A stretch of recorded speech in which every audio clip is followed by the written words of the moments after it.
Happy Sabbath, church. I'd like to thank Carl for his input and for his point of view on our lesson.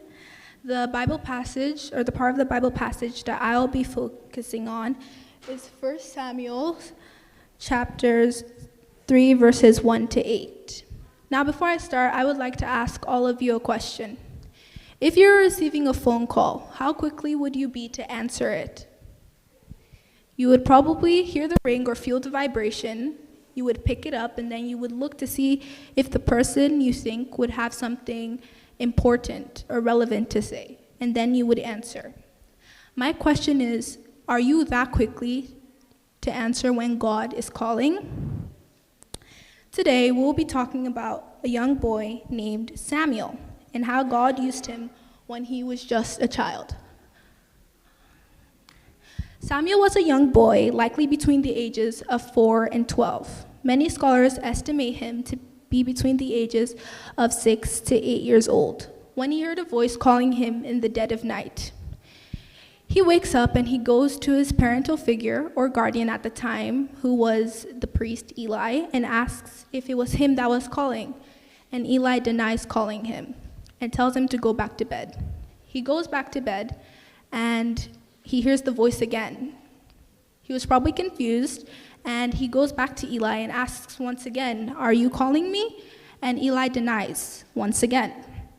For the third time, the voice calls, and for the third time, Samuel goes to Eli, and Eli denies calling him. But instead of sending him away and dismissing him, he tells him to answer because it is the Lord that is calling him, and Samuel does as he is told. A key point from the story is that children can hear God's voice even if they don't recognize it at first. The truth is, Samuel did not start perfect. It said that he didn't know God. He was a young boy living in a temple, and he was just trying to get some sleep. He probably wasn't the smartest or the strongest of his peers, and he made mistakes during his growth. He had to learn. Samuel's calling story teaches us a few things. God didn't wait for Samuel to grow up. Samuel was estimated between the ages of 6 to 8 years old when he was called.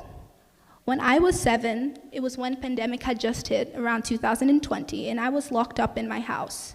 And that was my first call or experience that I ever had, because I had to kind of take the responsibility of preaching in my house because we were locked up, because we still needed to find a way to thank God and to praise him.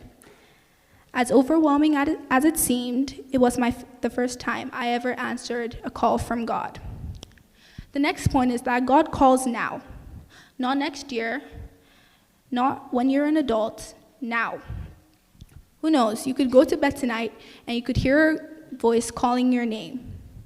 And he could be asking you to do something difficult, to make sacrifices. Are you ready to make those sacrifices? Like David, he was just a shepherd boy when he was called during the war. He was going up against a giant with no seeming upper hand, but he had the only upper hand that we will ever need, which is God. Or Josiah, he became king of Judah, a whole nation, when he was just 8. A crown was put on his head, and he was given the responsibilities of a king or a ruler. I would like someone to pull up 2 Kings chapter 22, verses 1 to 2. If you have it, please read it out.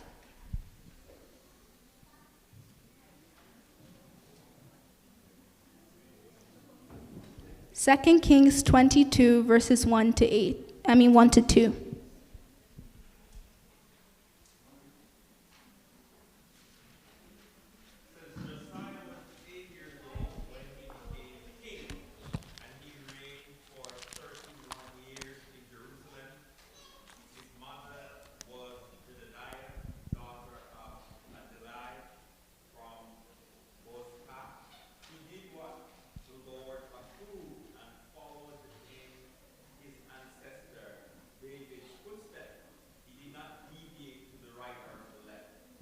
Yes. So he was called, and the Lord found him worthy. Or the boy with the loaves and fishes. He happened to be passing by when he was giving the opportunity to help out. Jesus had called him, and there were 5,000 men, not even counting the women and the children, and he was supposed to believe that those 5 loaves and 2 fishes would be able to feed all those people. The truth is, you don't have to be older to be useful. You just have to be available and faithful to hear God's voice. Heaven wants children. I would like someone else to pull up Matthew chapter 19, verses 14.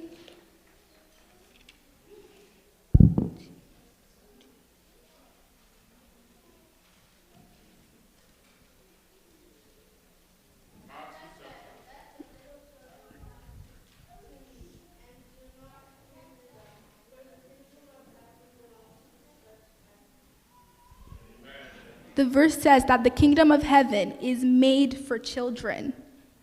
Did you hear what I said, children? The kingdom of heaven is made for you. The next point is that children need guidance. If you listened, Samuel needed Eli to help him know and how to respond and handle the situation. The same thing goes for today.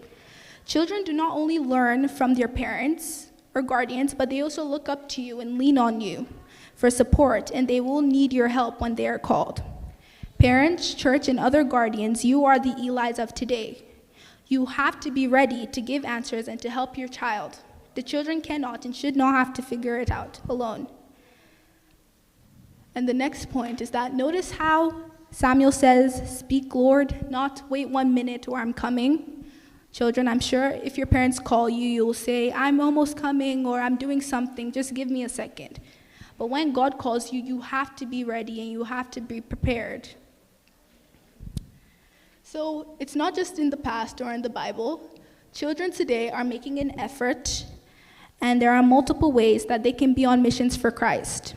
They can invite their friends to church, pray for others at school, stand up for what is right, participate in fundraisings or packing food boxes. There are children today preaching, praying, serving, and giving all over the world. There are even foundations such as Youth with a Mission, Missions in Kids, Jungle Kids for Christ, serving his children. They show us that even today, children are stepping up and playing their role to support.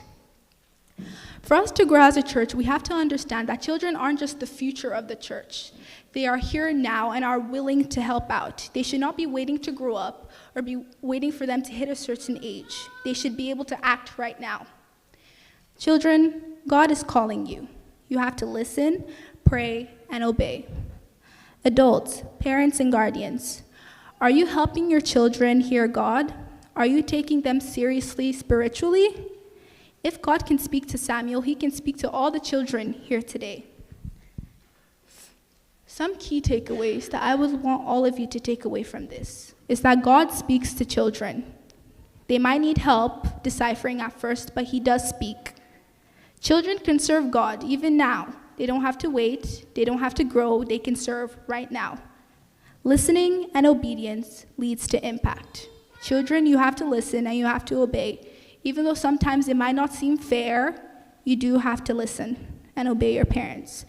The church must guide and support them for them to be able to grow. To end this off, I want to say that you are not too small, you're not too young, you're not too inexperienced. God is calling you today. God is still asking, whom shall I send? Who will go? And he's looking for hearts like Samuel, hearts like David, hearts like Jesus, who will say, "Here I am, send me." So my question for all of you today is, are you ready to go? Thank you.